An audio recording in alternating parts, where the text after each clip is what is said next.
வணக்கம் மகளே. நியூசிலாந்தோட first ODI match பார்த்துருப்பீங்க. வாஷிங்டன் சுந்தர் ஆல்ரவுண்டர், அவருக்கு வந்து ஒரு இன்ஜுரி. ஸோ அவர்னால அவரை மேட்ச்லேருந்து ரோல் அவுட் பண்ணுறாங்க. அவருக்கு பதிலாக யார் உள்ளே வர போகிறாங்க அப்படின்றது ஒரு கொஸ்டினாக இருந்துச்சு.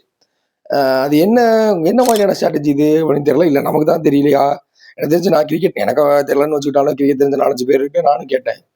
அக்ஷர் பட்டேல் வெளியே இருக்காரு, ஆல்ரவுண்டர். சேம் வாஷிங்டன் சுந்தரும் அக்ஷர் பட்டேலும் கிட்டத்தட்ட சேம் மாதிரியான ஒரு லெஃப்ட் ஆர்ம் பேட்ஸ்மேன்ஸ். ஸோ அந்த மாதிரி உங்களுக்கு பேட்ஸ்மேன் தான் வேணா ருத்ராஜ் கைக்வாட் இப்போ ஹையஸ்ட் ஆவரேஜ்னு சொல்லிட்டு 58 ஆவரேஜ் 56 ஆவரேஜ் வச்சுட்டு அவர் வெளியே இருக்காரு.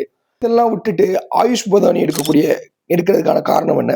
வாஷிங்டன் சுந்தர் அவர் எந்த விதத்தில் ரிப்ளேஸ் பண்ணிடுவார்? வாஷிங்டன் சுந்தர் தேவையான இடத்துல ஒரு 4-5 ஓவர் போட்டு அந்த ஓவரை அந்த டக்குன்னு ஜடேஜாவும் வாஷிங்டன் சுந்தரம் டக்குன்னு போட்டாங்கன்னா ஒரு 10 ஓவர் போகிறது தெரியாது, 5 ஓவர் போட்டாங்கன்னா.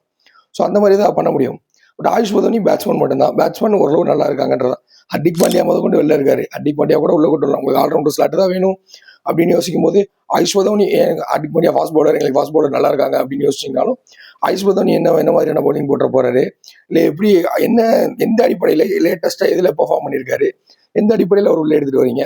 கம்பீர் ஆல்ரெடி டெஸ்ட் டீமை ஒரு வழியாக்கிட்டாரு. கில்ல ஒரு வழியாக்கி T20லேருந்து வேர்ல்ட் கப்லேருந்து வெளியே எடுத்து வைக்க வச்சிட்டாரு. இப்போ ஒன் டேலையும் அவர் இந்த ஸ்டேஜில் போனார்னா 2027 நமக்கு ரொம்ப கஷ்டமாக அமையும்.